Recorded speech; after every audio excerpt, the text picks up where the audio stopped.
do it live to see if we can catch some people. And then also, then we cut it down and make a uh, MP4 and then a snippet for your YouTube or for your social media, and then an MP3 also that I'll send to you in probably like a month or so. Sound good? Sure. I'm going to copy this streaming link. And I'm going to dump it on LinkedIn. Oh, nice. And how did you do that? I just at the top where it says live on YouTube, hit the down arrow, copy the streaming link. Uh-huh. And then I'm going to pop out to YouTube and I'm going to jump onto my page and then out to my company page. How do you do that? You probably can't do that to Facebook. Now to YouTube, or LinkedIn rather. So I'm on LinkedIn. So I'm going to start a post and I'm going to just put a check us out live. Wentworth Consulting Group is now live with Dr. Dan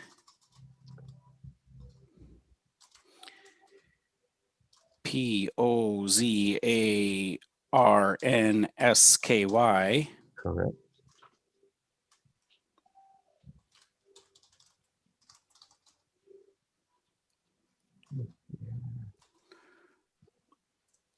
And I'm going to post it. And so that's posted on my Wentworth Consulting Group page, and people can just jump in and see it. Nice. Perfect. And I'm going to take that same link and I'm going to jump out to my Facebook page. Some reason and do the same thing with my Facebook page. Gotta go to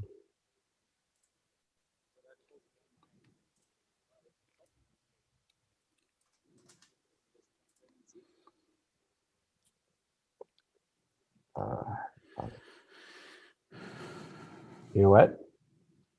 Or see when I put it live, I hear it like a 60-second lag. So then I gotta pause it. So sure, I wouldn't want to jump on that. So it's paused right now, but like when I start again, it should go.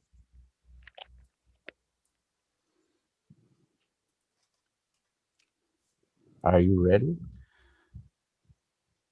Let's go find your. Let's try it now.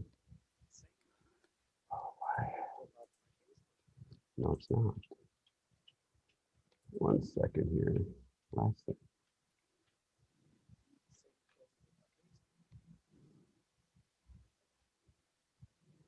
Oh, maybe this is to catch up.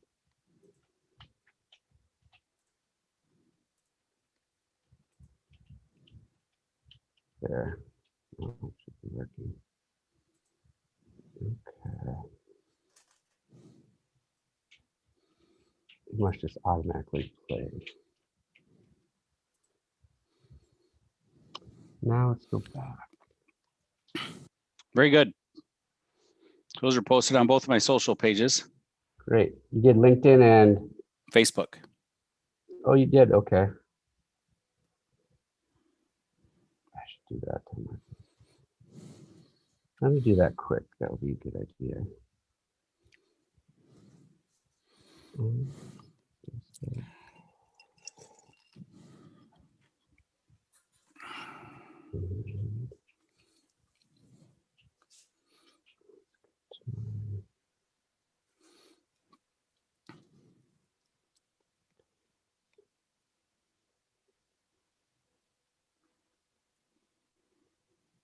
I'll just play.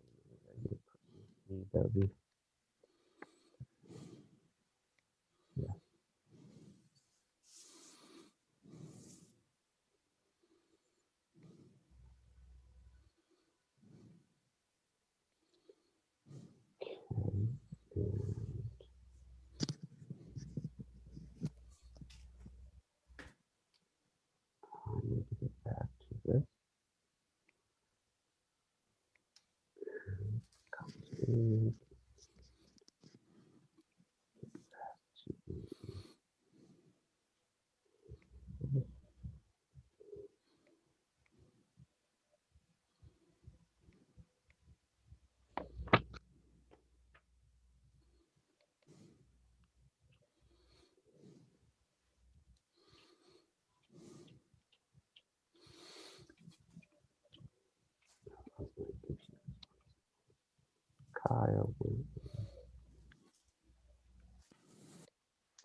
So I'm going to pause my video for a minute. I'll be right back while you work on that. Okay.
Okay.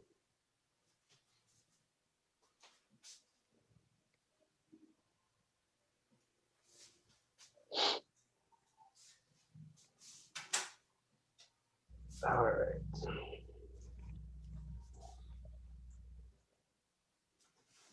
Oh, I need that.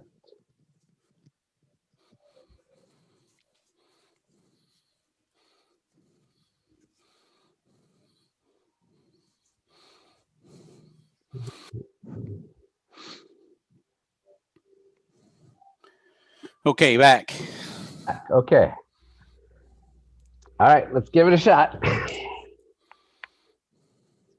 Hello, this is Dr. Daniel Pazarski here with season 2, episode number 5 of Dr. Dan's Power Hour. Today we are with Kyle Wentworth. He is the founder of Wentworth Consulting Group. He is an information systems security professional and dynamic leader with proven success in creating, developing, and managing IT security and service solution practices. He is an innovative engineer and consultant who creates and delivers IT services that provide a diverse range of clients with the computing design and integration solutions that they need to run their business. Kyle has been challenged in leadership roles throughout his life. His father, a World War II and Korean War veteran, eight of his siblings and himself make up 10 immediate family members who have served in the United States Armed Forces. Kyle served 9 years in the U.S. Army as an information systems security officer. After the Army, Kyle was sought out by the Department of Energy at the Los Alamos National Laboratory, where he served 3 years as a security engineer and major problem solver. Kyle has had an exemplary and long-standing career in computer science. He has an outstanding ability to communicate, uncover the technology needs of today and share new ideas in the information technology field. His understanding of business and application process modeling and the worker process provide an unmatched perspective connecting your business to your technology. He brings your company the tools you need to make wise, economical, security-minded, productivity-driving decisions.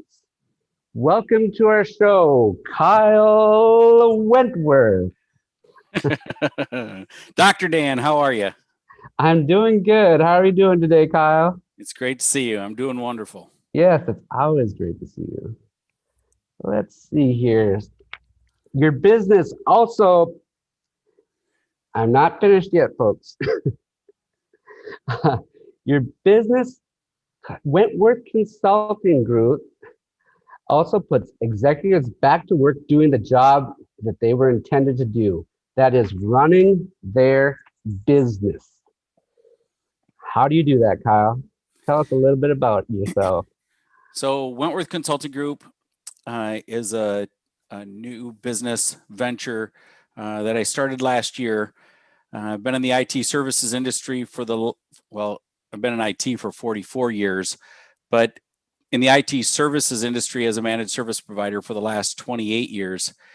At the end of 2009, middle of 2019, end of June, I sold a 28-year managed services company in Michigan, and I moved to Texas. that company is a managed service provider, managed security services provider called Fusion IT. Mm-hmm. And one of the things that we noticed with all of our clients was that we would go into a client with a quote and spend a couple of hours trying to explain this quote to non-IT people, trying to get them to understand the purpose of the need for putting in a piece of technology or a collection of technology solutions. And then after we would finish explaining that quote to them, we would break, and then they would take that quote and review it amongst themselves, and then potentially go out and get additional people to requote it to get competitive quotes, Of course. only to find out after 2 or 3 or 4 months that they didn't understand the original quote in the first place. And by that time, the technology problem that they were having is probably exacerbated, getting worse. And once we get to that particular point, we've passed 30 days or 60 days, the quote's old, needs to be refreshed. So now we have to spend more time working on it. And all of the time and effort and energy that they spent and all the hours that they spent working on it usually don't save them enough money to compensate the difference between our cost and maybe a competitor's lesser cost for a lower quality product. Mm-hmm. So they've wasted all this time and effort and energy and money and resources and problem exacerbation, stifling the progress of their business, Mm-hmm. when they could have spent all of that effort and energy towards something more profitable, doing their job. Yes. Yes. So that's where we come in today. Okay. If Wentworth Consulting Group was a partner with that client ahead of time, that quote would have come in from the IT company. We would have reviewed it. We'd have known exactly what the quote meant. Told them whether they were on spot with the cost of that quote. And based on the budget of the client, we'd have known what could have been done today and what needed to wait.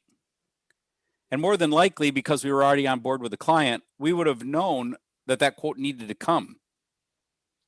We would have more than likely been telling the managed service provider who was doing that work to produce the quote. Mm-hmm. All of that provides a much more efficient manner that keeps the executives of that client working on their day-to-day job and not having to deal with technology problems or technology planning, because we do all of that. We interface with the managed service provider for you. Okay. So, and your whole goal is to bring security and efficiency, security first through efficiency of business processes, correct? So security is always a focus of our business. It doesn't matter whether it's a technology security discussion or whether it's a business security discussion, a physical security discussion, whether it's an educational security discussion. Educational security is kind of interesting. When somebody walks in the front door and they're new to the business, maybe they're a salesperson for somebody else, the person at the front counter is in most cases accommodating. So that receptionist at the front counter, the gatekeeper, is usually a very accommodating person. They greet the person who comes in the door. They're friendly. The person says, "Hey, this is what I do. This is where I'm at. This is what I'm looking for. Can I talk to this type of person in your business?" And while that person potentially could be distracted, that person might be a competitor. It might be a salesperson from a competitor's office who's actually just fishing for information that he can find around that building about the competition. Let's imagine it's my business. So they walk into my door, they're looking for information, maybe Patient information patient, you left on the desk. yeah, HIPAA violation. Well, HIPAA violators potentially, but maybe they're just looking for new customers, Ah, people who are already receptive to chiropractic care, and they want to market them. okay. Maybe they have their cell phone in their pocket and you get distracted and you get up and walk away, or they ask you for something, maybe a business card that's not currently on the desk and you got to get up and go away and get it. Or you get up and you go away and the receptionist at your desk goes to find you to get you to come out to talk to this person. And while she's gone, their cell phone's out taking pictures of the contents that's on the table. Mhm. Does that happen all the time? No. Should it be happening? No. Should I be aware that I could be the cause of it happening as the person behind that desk? Yes. Education is a function. Security education is a function of the business, and it should be part of the business process. And that's part of what we help companies do in building our business process models that essentially establish how every function in a business operates. Yeah, we've spoken about the process or processes in a chiropractic office or in my business, and in your how do you what kind of markers do you look at, or what kind of data do you track to see what should be prioritized, what shouldn't?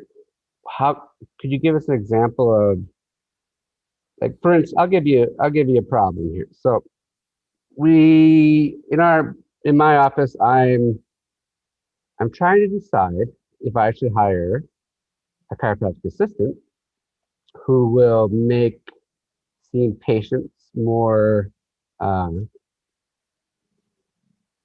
efficient, like our process is faster, so I can see more people, so they can do the rehab and the muscle work while I'm doing the adjusting. Or should I hire a chiropractic associate, and pay him like a base pay that's similar to a chiropractic assistant, and have him do similar things like rehab and muscle work that he should have learned in school? I would avoid, or hypothetically avoid, having to teach as much, and hypothetically I would have more of a ability, or have a greater ability to bring in more patients. But I'm going to have to increase marketing, and I have to increase marketing, and You're trying to solve your problem. yeah. So essentially what business process modeling does Yes. is it helps you to identify the process that you're currently pursuing, the process that currently takes place. Mm-hmm. And it does that by looking at the business from the top down. Essentially you have a organizational chart. The organizational chart is kind of confusing to people. You may have 3 people in your business. The organizational chart has a person on top and 2 people below them. Whether they're in a straight line or whether they're in a triangle, 1 person at the top and 2 people below them. Mm-hmm. Or whether it's like this with 3 people. Mm-hmm. Regardless of that, there's probably anywhere from 20 to 30 positions that those 3 people are fulfilling. Correct. So the organizational chart identifies all the positions in the business. Okay. Regardless of who's wearing what hats.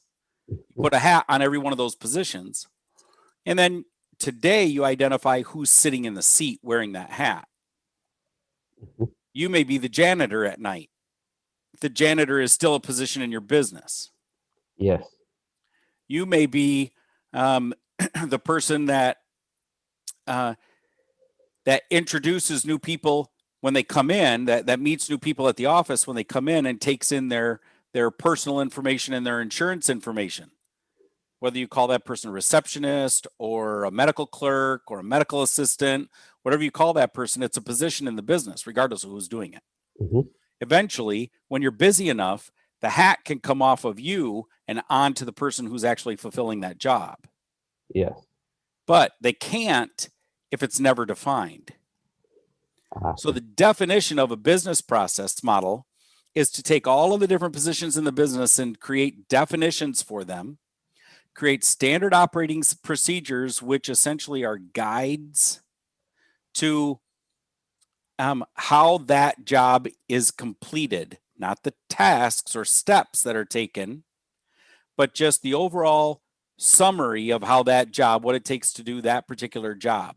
Medical assistant, receptionist, so facilities coordinator. Workflow, or is that just that gets now we're past standard operating procedure into the worker process. The worker process is what each individual person does on a day-to-day basis to complete a task. So every specific position has a series of worker processes that they do to do a specific thing. Each worker process is a unique process. How do I enter insurance information? How do I respond to an insurance claim? Two different processes. Okay. Those processes need to be identified step by step. Now, I use this analogy of putting gas in your car. Currently, you drive your car up to the gas pump and you get out of your car and you tell the pump, I want to get gas. And then you put in your credit card and you pull it out and put in your zip code maybe. And then it says, yes, you can continue. And you pull the pump out and you put gas handle out, you put it in your car and you tell it what type of fuel you want and you pump gas. Those are a process. That is all a manual process today. However, if you have the 7-Eleven app on your phone, you can pay for your gas with the app in your car. And then you just tell it what pump you're at which store you're at. You get out of the car, you walk out to the pump, it's ready for you to go. So there was an automation process that occurred inside of the app for processing a credit card information that you put in once. There's another company that I just watched a TED Talk on. They've actually started developing automated pumps that will reach out, open up your gas cap, and put the fuel in your car and pump it for you, and you never get out of your car. Oh, wow. Now, these are different processes that occur. Some processes happen manually currently today in 90% and in 99.999x percentage of the places that we have to go get gas, it's a manual process. Okay. Maybe not someday. In the future, putting gas in your car will be an automated process. There will be software that's involved in automating that process. And the software functions that it takes for you to do a task, we call the application process model. So the application process model is what identifies the automated steps to completing a function, even including the identity of the things that happen in the back end that are happening in an automated state, such as an email that gets generated to the new customer that comes in, thanking them for coming into the business today. Just because you entered their information and said they showed up for an appointment. Yep, you appeared for the appointment. I put a check in the box and I click enter. Bang, they've got an email right now. Now that's an automated process that happened in the back end, but it still needs to be defined. All of these things happen with business process, application process modeling, worker process modeling, and standard operating procedures. All of these things get defined in a business to help you identify exactly what functions in your business happen in what way. So that when Joe goes on vacation and Bob's filling in for him, Bob can walk over and open up the business processes that are required to do Joe's job, successfully perform Joe's job just a little slower because he's not used to doing it.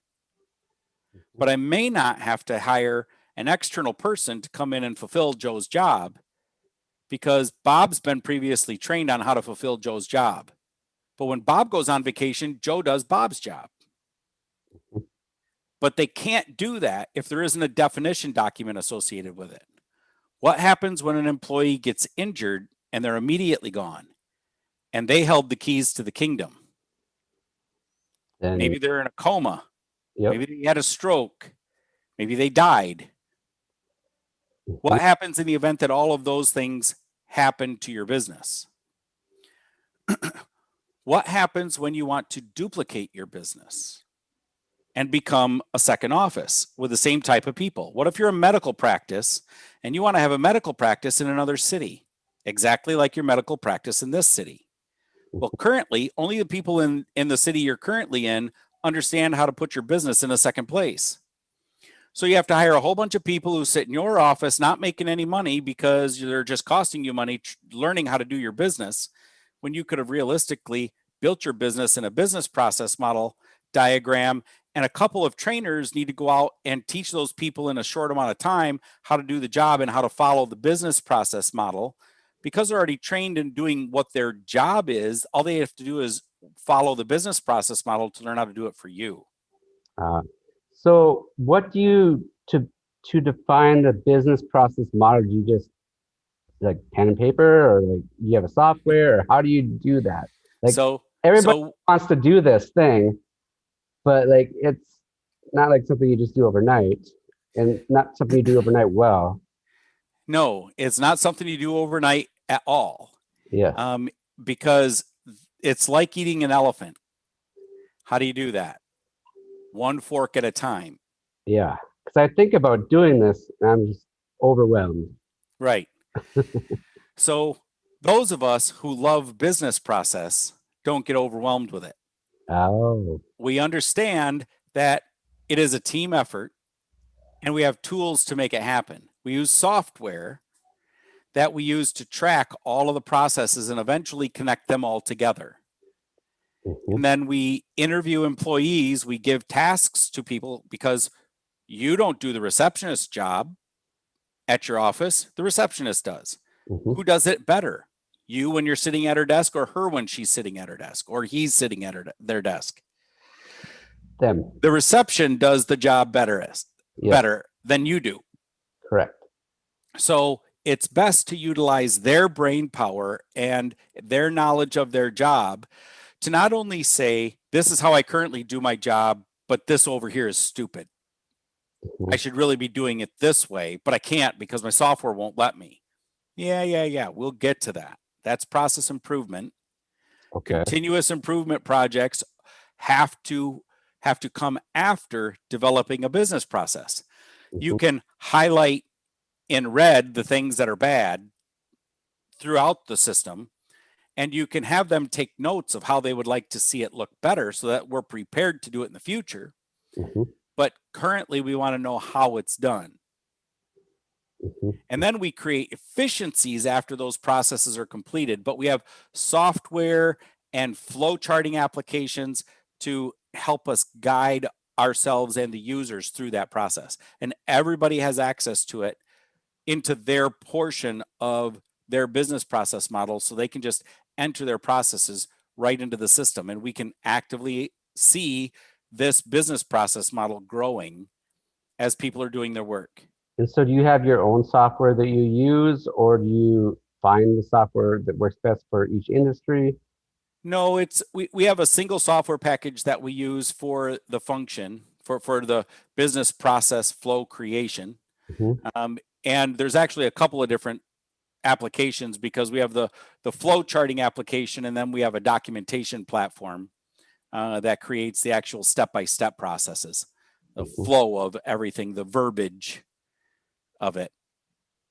So so you're going to first, you're first going to define all the jobs, and then you're going to document the functions of the business. We find all the functions of the business first, essentially all of the major hats that people wear. Okay. Yep. So finance, accounting, Well, finance and accounting can be different. They can be separate functions of the business. You can have the finance officer, and you can have accountants in your business, or you can have clerks in your business, finance clerks in your business. So these are all positions in your business.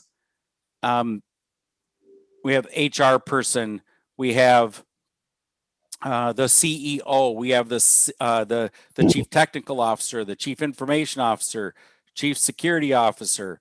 We have the marketing administrator, the marketing manager. All of these different pieces of the business are things that currently are being done by somebody. Mm-hmm. And we have the essentially the overall template or examples and historical examples of all of the different types of positions that happen in each business, but every business is a little bit different. So once we define this hierarchy of structure in the business, then we can start identifying all of the hats that people have to wear. And it's never perfect right up front. Mm-hmm. It's a constant, growing, living, breathing document that gets changed all the time. And it gets changed all the time throughout its development. Mm-hmm. People are identifying, oh, hey, we do this over here. We forgot to tell you. Oh, well, we do this thing over here. And actually, this contractor out here does this for us too. These are all hats that have to be designed in the business, defined in the business. So is that what create a complete business process? You're creating the document or the chart, the flow chart? Yes. The process model, what happens before this happens, before that happens. Uh-huh. And then when this happens, what gets triggered over here that has to happen so Okay. that none of the parts in the process get missed. Okay. And then eventually we create standard procedures. Standard procedures are pretty much governance documents that have definitions built into them that says, in this part of our business, okay, here's a good example: surveillance, Mm-hmm. security surveillance in a business. Our company has, as we're talking about the standard operating procedures for security systems in the business, our system wants to stay extremely secure. Our business needs to stay extremely secure. As a standard rule, all entry points into our business are controlled by key card access at a gate, Mm-hmm. and key card access at a door. And video surveillance monitors all entrances. Video surveillance covers all aspects of the business, 360 degrees. All entryways are covered. All shop floor operations are covered. Blah, blah, blah, blah, blah. It's a definitions document that talks about security and surveillance. Yep. It doesn't say put this camera in this position in this location, pointed at that position of a doorway or in a hallway or a corridor or around the corner of a building. Cover it by this degree this way and that degree this way. That's not in the definition. That's not in the standard operating procedure. The standard operating procedure is a definitions document that says that kind of stuff is done. And then you break it down further. And then we break it down further into worker processes. Things like video surveillance would be broken down into configurations documents of floor plans for a video surveillance system. But the software package that gets monitored, who monitors that software package? How often does the stored images, how often do they become overwritten? Do we back them up someplace? Do we keep them for 7 years on the backups? Because the recording system can't store all that data today. So do we record them someplace else? Do we send them to the cloud? All of these things are written in the technology specifications of a video surveillance solution. They may not be in the step-by-step procedures of the worker process, but who's ever sitting at the software package that looks at that software package that says, I need to configure a backup schedule on the video cameras, or I need to check that the backups are happening on a weekly basis. So every week on a Monday, I come in and I have a worker process with an application process that says, go to this software package, log in as this user, do A, B, C, D, and E to make sure that backups of the videos were done, that actual videos were taken, watch 3 videos from this timeline to that timeline from each camera to make sure that they recorded content. Look at the size of the files that were recorded. Ensure that the size of those files all are equal for the amount of time that the content was recorded. All of these steps in the process are part of the worker process and the application process to ensure that video surveillance actually did its job. All of this needs to be defined. Once you do it at this building, now you could do it at another building and you don't have to rewrite the documents. Why does McDonald's make the same burger the same way in every single McDonald's store? Because they have a phenomenal business process that everybody is required to follow. That's how they can franchise. Because somebody sat down and they wrote a document. Take this burger out of the box, put this burger on the grill, cook it for this amount of time at this temperature. Blah, blah, blah, blah, blah, put it on a bun, wrap it up this exact same way every single time. You get a burger, you get 3 burgers out of a bag. They're all going to be very, very similarly wrapped. Why? Because there's a process on how to wrap them. And every store wraps them exactly the same way, almost, because humans are still involved. Yes. So there's all of these things that create business process that define all the functions of your business from point A to point B to point C. And all of those things really need to be defined so that somebody can do them the same way over and over and over and over. And you also find what doesn't need to be done over and over and over and over. You're correct. Why you're not going to do this and why you're not going to do that. And also what you're not doing that might need to be done over and over and over. Correct. Okay. So then do you sit down with each person and just have them tell you their job, or what? How does that? Do they enter it into your software? How does this created? So we define all of the positions in the business. It's like me and you is we. Or no, me and my team of business process modelers. Oh, okay. Right. So look at it. Right. So the business process modeling team gets involved with creating a fulfilled business process model. Okay. Now, they're not involved in every single event because in some cases, companies have processes that they previously developed. Yep. So as a standard function of our managed services contract that we have with clients, we do business process management and we'll take in their existing process models, evaluate them as part of our monthly service fee. If a complete business process modeling project has to occur, there's additional costs for that. It's a project cost. And in a lot of cases, there's a project cost that also has an attached management service contract that's put on it to continue further development of it. Okay. As companies want to grow, they don't want to be stagnant. You don't want your business process to cause you to define what's going to happen with your business today, tomorrow, and in 20 years. If you're still doing the same things today, 20 years from now, you failed at business. Yeah. How are you going to adapt? Just because we did it yesterday doesn't mean it's good for tomorrow. I imagine there's hundreds of thousands of business going through that exact thing right now because the world's changing really fast. It is. And especially in the technology environment today, there are tons of changes happening right now. You and I are having a live Zoom meeting conference in incredible quality. And 6-7 months ago, the amount of people who were currently having this number of conferences in a Zoom conference at the exact same time, our quality would be degraded if we had all just hit Zoom at the same time in one day. And that kind of happened. Yeah, it's amazing how they Zoom different platforms were able to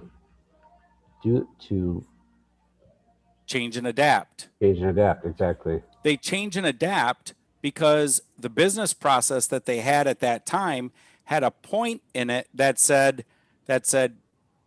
we need to be able to adapt when XYZ happens. So when our bandwidth thresholds reach a certain amount, that needs to happen. This new thing needs to happen. They had that in place already. I would hope so.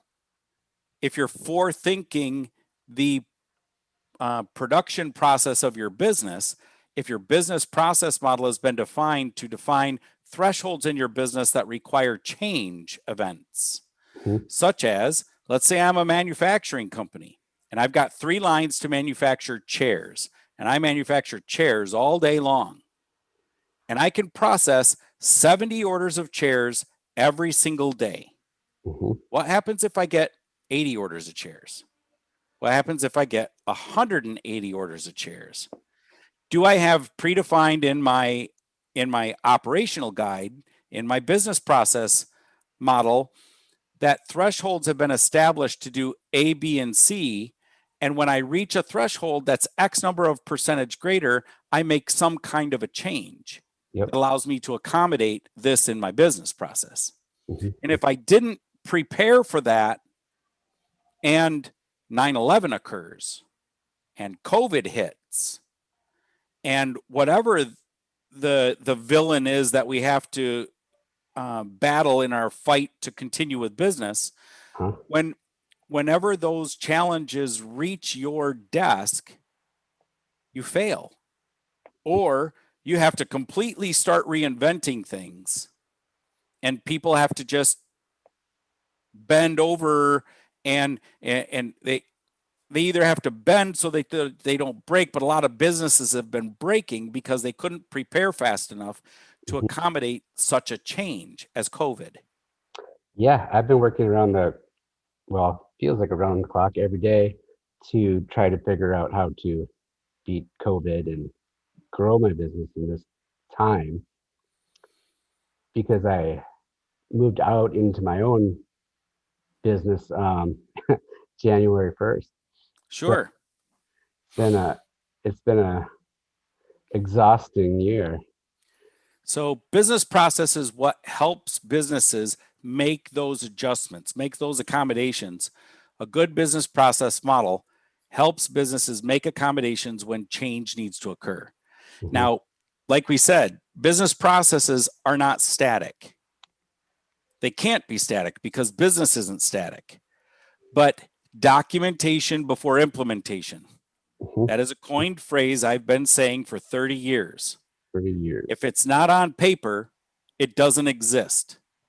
Documentation before implementation. You write it down, you document it, you prove the process change, and then you implement the process change. Now, there's always an accommodation that can happen in an emergency situation. If somebody finds something in a business process that's a safety issue and it needs to be adjusted right away, you might make an immediate change to help somebody to not hurt themselves in a process. Yes.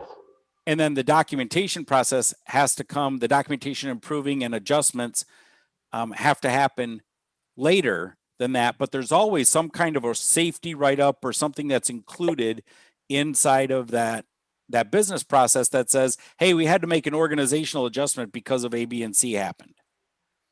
And so somebody in the organization still approves that. And then there's an immediate task that's added that says, yes, documentation before implementation in a permanent state. We need to get the change process documented, prove that we documented it correctly, and then make sure that we're implementing it correctly and make sure everyone's trained on the new process. But as for, I mean, you could get an update in a software package, and now the menu that was on the left is now on the right. Yep. The function that used to be there is no longer there. So then you have to update. You have to update and adjust. Okay. And a new plan has to take place. So this is where change control processes come into play. And that's why this document, this worker process model document, the business process modeling documents are all living and breathing documents that keep your business flowing.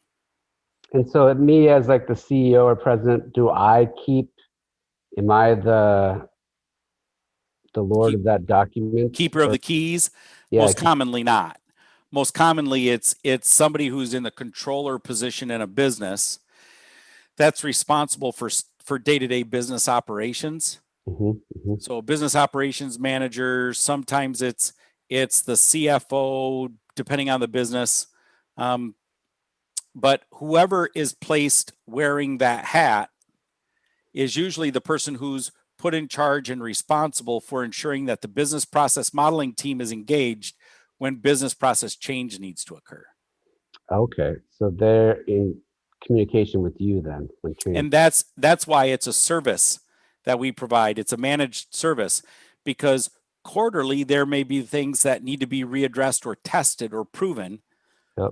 Because what happens when you tell the kids that dishes are supposed to be done at 6 o'clock every single night? Eventually it becomes 6:05, and then one of the kids has to go to the bathroom at 6:07, and then the dishes don't get started till 6:10. Yeah.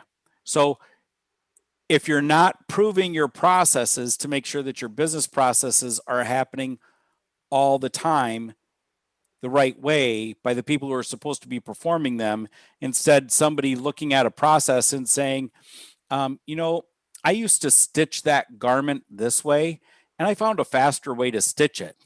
It uses less thread to stitch it this way, and it takes me about 3 minutes faster, 3 minutes less time to get it done. Yeah, but did you prove that the stitches don't pull apart after you stitched it that way? Did you prove that the quality of the product didn't degrade because you decided to take a shortcut? That's why these business processes need to be monitored and maintained to make sure that quality control is always number one, that security is always taken in as a focus, safety is taken in as a focus, and that people aren't making shortcuts to the business processes. And then if there is a reason that that stitching process needed to change, we put in a change control document, do a time study on it, do a quality study on it, and ensure that the change is actually a good change to happen.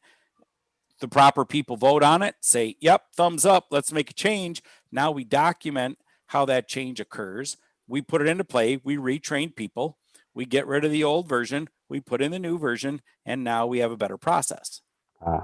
So what keeps going through my head is time. Like, how much time does each person have to spend to create the document? And like, could you put it into like a frame, like a week, a day? How much time?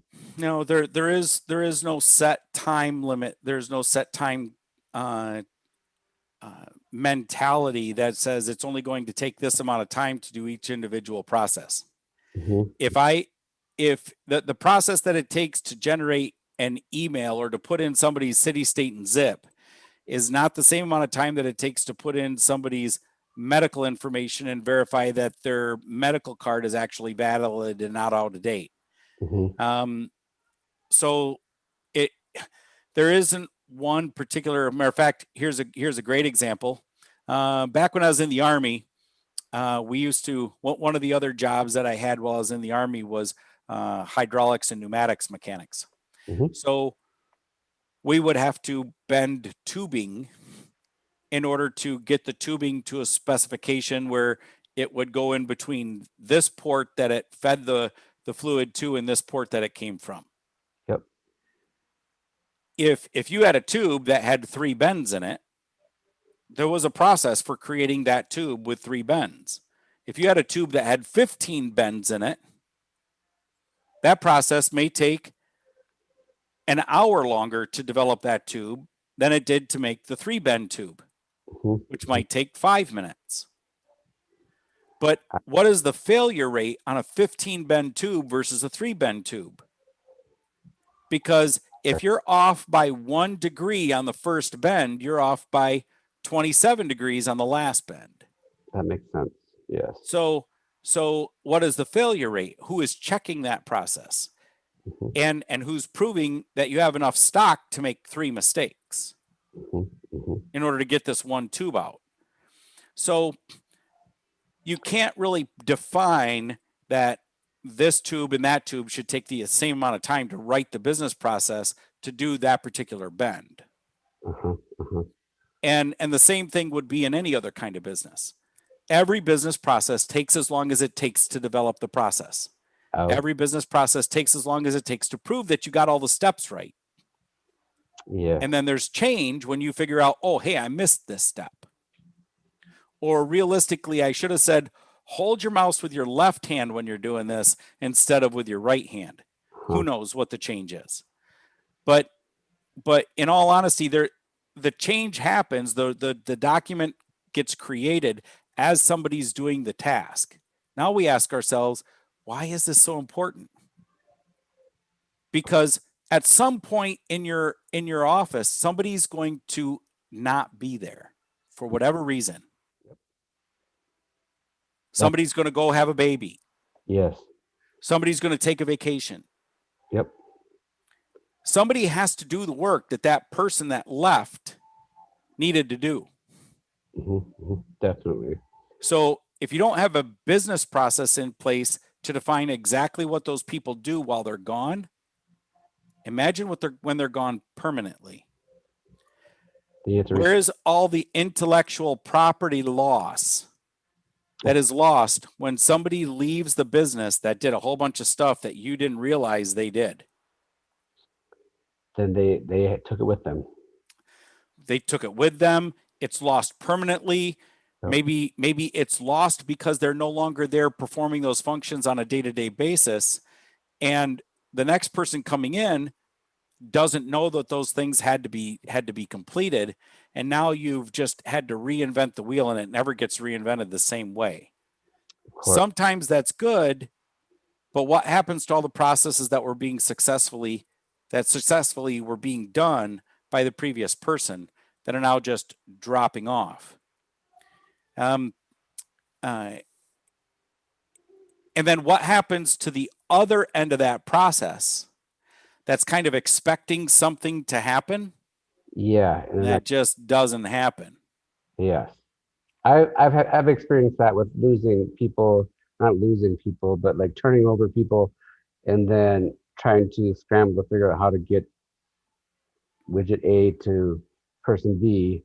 Mm-hmm. And you lose a lot of time and you lose money because you lose time. Like time is the key factor in all of this. And so you save time. One of the common things that happen in church ministry Mhm. is people leave and they go to work for a different ministry. Maybe they move and they go away. If a person created an outreach to a public entity and they were the only person in that church who knew that they created this outreach to this public entity, Mhm. and the church's name was on that event, even though they might talk to other people, hey, I'm doing this with the XYZ and ABC, what happens when that person leaves and there's no one else who knows how to take the reins to continue that ministry? Then the ministry just stalls. So that's happened in several churches that I belong to. Oh. And when the external ministry involves children, Mhm.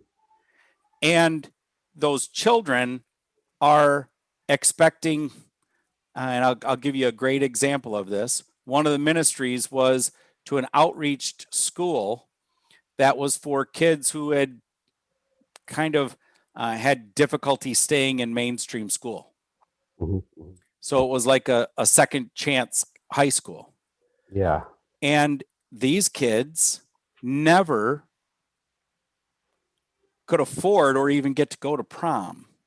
Mhm. So the church, one of the people in the church, set up this ministry to outreach to this school. And one of the things that they did was set up prom.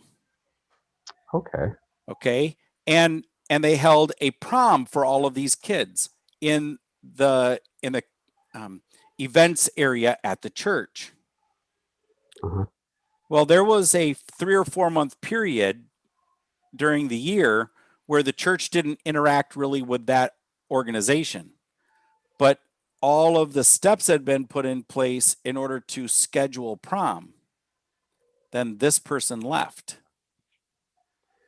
They hadn't, or they had? They had already put it in place, but they left after they had put it in place. Okay. And nothing really happened in the preparations time. And a couple of weeks before prom was supposed to happen, the school reached out to the church and said, hey, we're just wondering, we hadn't heard anything about prom and blah, blah, blah, blah. And the church had already coordinated, because that person had left, another event to occur when prom was already scheduled. And all these students were already expecting for prom to happen on that time. And there wasn't anybody else to take over the reins to make prom happen, and prom didn't happen. Oh, it didn't. Oh, I see. So the processes can't continue without the documentation being. If you document before you implement, and all functions of a business, before that function can take shape in the business as a certified operatable function of the business, if it's documented that these operations occur and that this position, this hat in the business, performs those functions, if that hat is removed from the business, if the person leaves, the hat still is there. Yeah. All of the business processes that that person handled in that business are still functioning and operational. Mhm. Just somebody else has to put the hat on. Okay. But if you don't predefine all of them ahead of time, they go with the wind. Yes. And this would also decrease like micromanaging also, because myself as like the president or the main pastor of that church wouldn't have to look over every single process. No, you just get updates and briefings on, hey, these are the things that I'm doing. These are things I'm in charge of. And with some really great collaboration tools that are out today, there could be long-term notes and non-reinventing the wheel of how the process actually took place, as well as review processes for after action reviews once a process is completed. Some processes take a long time to occur. Yes. And there's a lot of steps in that process in order to get it from start to finish. So when you're reviewing all of these processes, after each one of them completes, you do an after action review on that. You go back to the beginning and you look at all the notes of what everybody said while they were chatting about how this process was done. These new like Microsoft Teams and Jive and several applications that are out give you the ability to collaborate on a particular project. And as you get through it, you can go back and review it and say, okay, we want to do this again, but we don't want to do that. We don't want to do this. We don't want to do this. Let's update our business process model, our worker process models, so that we follow the steps better the next time. Build a house. The second house should look better. I see. Third house should look better. The fourth house should look better. And if you build a great business process on how to build a house, eventually the house time that it takes to build from the first stick to the last stick gets shorter and shorter and shorter. The house gets stronger and stronger and stronger. It's more efficient. It's more effective. It's a better quality home. It costs less to put together. All of these things are business process efficiencies that occur when you document before you implement. Document before you implement. There it is again. Yes, I would totally agree. How many businesses, like small business, do you think actually do this? I bet there's a lot that don't. There's a high percentage of close to zero. Really? Yeah. That implement or don't implement? Yeah. Very few companies implement business process models. Yeah. But the ones that do are probably very successful. They are, because, and they're the ones that grow. They're the ones that understand how to defeat change issues, how to defeat problems like COVID and can prepare for the future, because contingency plans have been put in place in order to accommodate for immediate needs of change. In addition, they don't scramble to find out how something was done because all the processes are currently there. Mm-hmm. And with COVID, a whole bunch of jobs got severed, if you will, because there was just no work for the person to do while nobody was coming to the office. Yeah. A lot of those jobs still had to take place, but the same person that did them originally is not the person who's doing them now. Uh-huh. Uh-huh. So everybody's having to reinvent the wheel. Yes. And a lot of it's all because there's no documented process for how that function was done in the business. Yes, that makes a lot of sense. So if you had a template to go by how to do every single process in your business, it doesn't matter who does it. Follow step by step procedures in order to get it done. Mm-hmm. Mm-hmm. There is always a talent factor. I am not a welder. Yep. Finding the right people for the right person for the right job is very effective. Yeah. But if the last person's not available and he was a welder, and I find another good welder with the same capabilities as the first welder, and I hand them the business process, the worker process to get something done, they should be able to, within a short amount of time frame, be able to produce the same widget at the same quality. Mm-hmm. Mm-hmm. But if the process isn't there and it left with the brain of the person who was the previous welder, you're having struggles as a business. Yeah. Yeah. You're stagnating and you're not getting out your XYZ widgets enough time.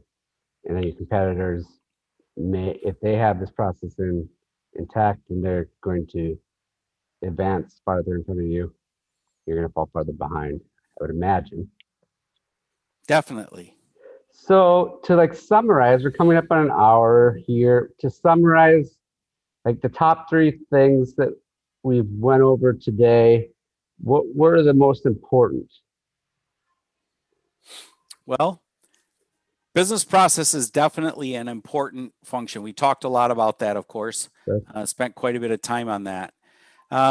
We didn't get a chance to really chat about the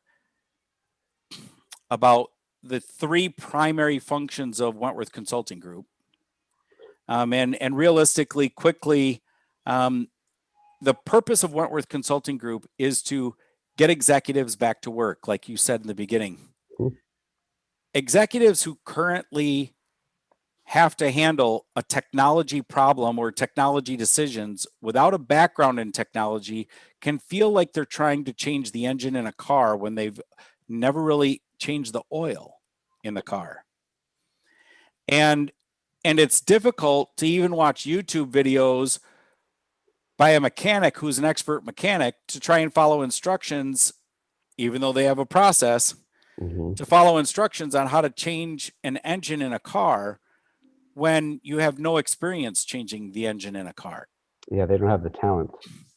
There's a serious talent, and there's a time factor. Like I heard a doctor say once, I saw it actually on a sign. Mm-hmm. It says, do not let your Google research for the last 24 hours negate my 16 years of education as a surgeon. I would agree with that one. and that's extremely important. I've been doing IT for 44 years. Yes. I translate binary into hexadecimal, into decimal, and into octal even in my sleep. Yep. And I can find, say that again. You worked on one of the first computers when you were 8? When I was 8. It's been a long time. I listened to it was Steve Jobs talking about the exact same computer, working on it, and he said he didn't know how it worked at all. And I was like, Kyle knew. Kyle. Yeah, my first problem was with a Zenith Data Systems computer and a keyboard controller that had failed. Yes. And that was a long time ago. So, the knowledge that it takes in order to successfully traverse the technology industry is consistently changing. Mm-hmm. But it takes a great foundation to understand when somebody doesn't have the right process or the right ideas in place for a specific type of business. So when a vendor comes in with a quote and it's $100,000 to refresh a network, and they bring it into the CFO of a company and they spend 2 to 3 hours trying to educate that CFO on that quote for that project, the CFO is overwhelmed with new information that they really can't make heads or tails of. They know a lot of the verbiage because they've been talking to the IT company for a while, but they really have no business figuring out how to replace the engine in the car. I feel like that's a problem too, especially in this day and age. There's way too much information. It's tons of information. That's a problem that I am having, is like there's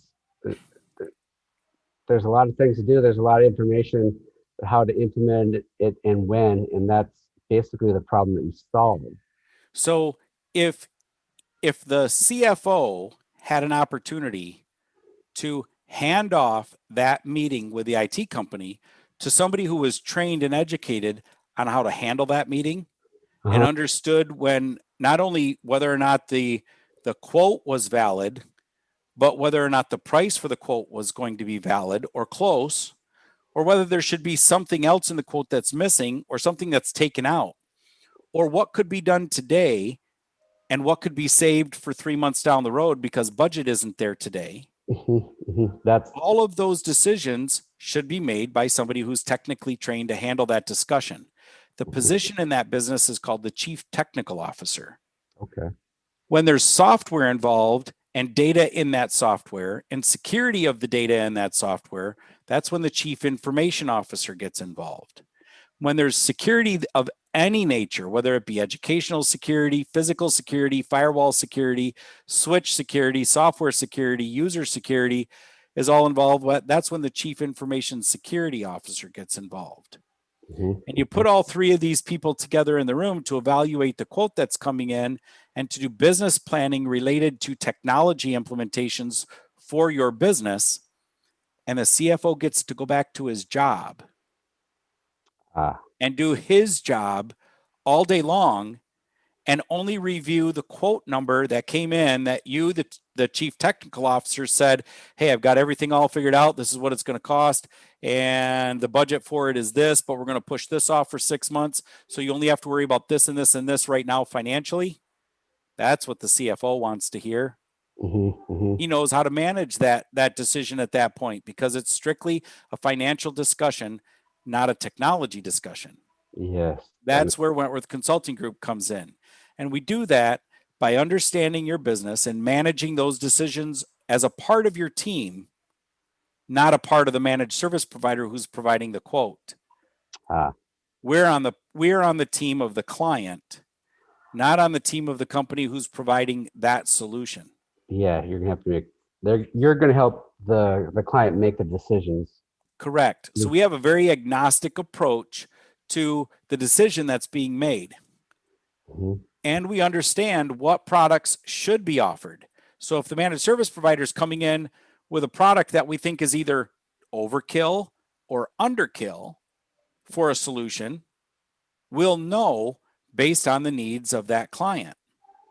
We don't need a $50,000 switch for a 10-user company. Yes, exactly. And a lot of times that's what's sold. Really? Way over. Or don't know what they're buying. Right. A product that's way over the necessity of that particular implementation. And we've seen it many, many times.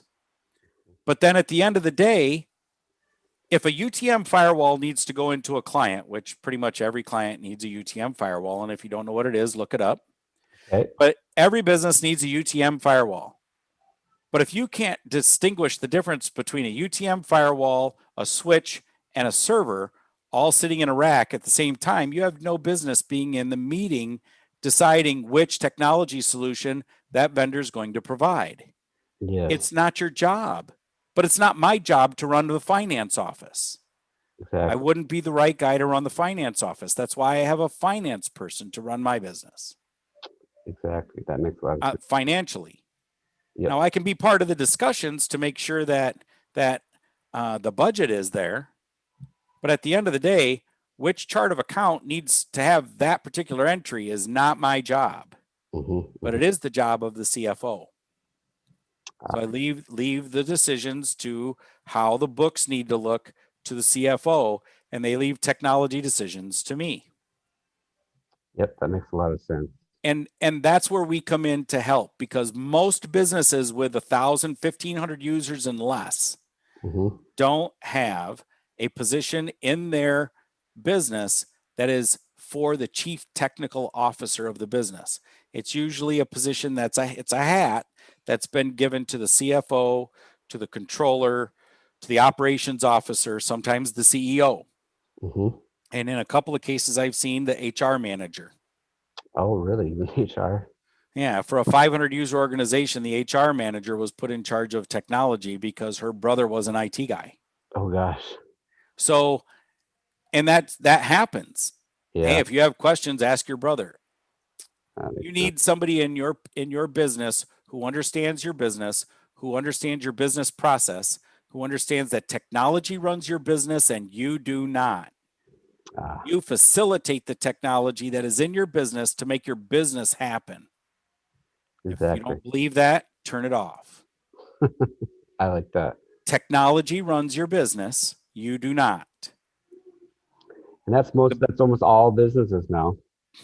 If the better you facilitate it, the better you document it, the better you deploy it, and the better you watch it and monitor it and make sure that it's being watched and monitored, the more effective your business structure is, and the better you can handle COVID-19 and 9/11 occurring. That makes a lot of sense. So wrapping up then, what would you say in your 44 years is the most important thing you've ever learned? The most important thing I've ever learned is that I am not the smartest person in the room. The room is only as smart as all the people in the room. Everybody has a capability. Everybody has a function. Everybody has importance. And all people have input. No one person runs the room. Okay, all people have input. The room, you are not the smartest person in the room. The room of people are what make the room smart, correct? That's correct. Correct. And you heard it here from Kyle Wentworth. And what would be the best way to get a hold of you if people are interested in implementing or helping their own process or implementing their processes or implementing new processes? Really easy, wentworthconsultinggroup.com. Okay. It's everybody in contact with us. There's plenty of pages on there for people to fill out contact us forms, and they're all over. There's a page in there specifically based on education. And education will help to identify different parts of the technology world, the technology business that that you may just have questions on. What's the difference? What is a managed service provider? What kinds of businesses use managed service providers? What is the cloud? What's the dark web? What's the deep web? What's the surface web? Great definitions and documentation on all of that. Should you be concerned with the dark web? What do you do with dark web? And there's a lot of information and education, and we're adding to that stuff all the time. Yeah, you talk a lot about that dark web, I believe, on that informational video you have on the on the about page also. Yeah, it's actually one of the pages that's in WCG Daily. WCG Daily on the website, folks. Right. Okay. Is there any? Which is where this video will end up. Okay. One of our partner companies is called ID Agent. It's part of Kaseya, which is a company that develops a monitoring and management software package and a package for helping managed service providers manage their business. ID Agent was recently purchased by them, And what they do is they monitor the dark web for your information and let you know when a compromise has happened so that you can be aware that your information has ended up on the dark web. Oh, okay. Yeah, there's no way to stop it. There's no way to change it. Once it's there, it's there. How do you remediate from it? That's what we help you make sure is done. Well, quickly, I'm curious now. What's the difference between the surface web, the dark web, and then, or the deep? The deep web and the dark web. So the surface web is where the majority of us interact. It's where you go to YouTube. It's where you go to Yahoo, to Google. It's where you go to the front of your bank and access your bank in order to do transactions. It's where the majority of us use Internet Explorer and Edge and different browsers in order to access the internet. And incidentally, I'm going to give you a piece of information. If you want to try and keep your computer clean of garbage, the Brave browser is the browser to work with. Really? It's built on Chrome, but it stops all the garbage from happening. Okay. Stops all the plugins from running on your site. You will end up with certain pages that don't operate the way you thought that they should, but that's by intent because they're usually running bad stuff. And you just click up on the lion at the top, the Brave lion at the top, and he'll tell you all the shields that have been blocked on your site. Okay. So then you can turn certain things on or off in order to manage that page and get it to work correctly. So that's the surface web. The deep web actually contains the dark web. The dark web is a small little cell inside of the deep web. The deep web is an area that search engines like Google and Yahoo and Bing can't get to. Okay. Most of the content that's in the deep web are it's essentially a hidden universe that's contained inside of conventional searching capabilities. And it usually requires certain kind of browsers and authentication in order to get access to the contents that's there. It's private sites, some academic, some government networks. All of those things are located inside of the deep web. The dark web is another contingent inside of the deep web that contains areas where hackers store their content. Okay. So it's servers and databases and non-accessible to the normal public websites that contain information, most commonly compromised data that's up for sale, tools that are available for purchase in order to compromise data, in order to hack in and gain access to legitimate companies. The dark web is estimated to be 550 times larger than the entire surface web. Really? Wow. So what we currently interact with on a day-to-day basis on the internet is just a thimble of what's the data that's currently in the dark web. And it requires special kinds of browsers, Tor browsers, to gain access to that content. And that's what ID Agent does, is they get access to all of that content and search it for your information. Okay. And when they find it, they report it to you and let you know that your information's been found out there, and this is where it is, and this is how it was compromised, and this is possibly what they found if that data is all available and what they've recovered. Great. Well, thank you for describing that for me, and I'm just quite interested in that. But I will never have time to go and look at it all. Well, if you imagined an iceberg, what's above the water is the surface web. Mm-hmm. What's below the water is the deep web, and inside of the deep web is the dark web. And the dark web is 550 times larger than the surface web. Huh. That helps. So the deep web is huge. Totally. Huh. It's tons and tons and tons of information that the normal public can't gain access to. Okay. So we learned a little bit about the surface web, the deep web, and the dark web. That's great because most people don't even know that much, I imagine, because I don't, and I feel bit about technology. But of course, not as much as you do, Kyle. You have 44 years of experience, and I I think we'll wrap it up there today. And for the viewers out there, it's Wentworth Consulting Group.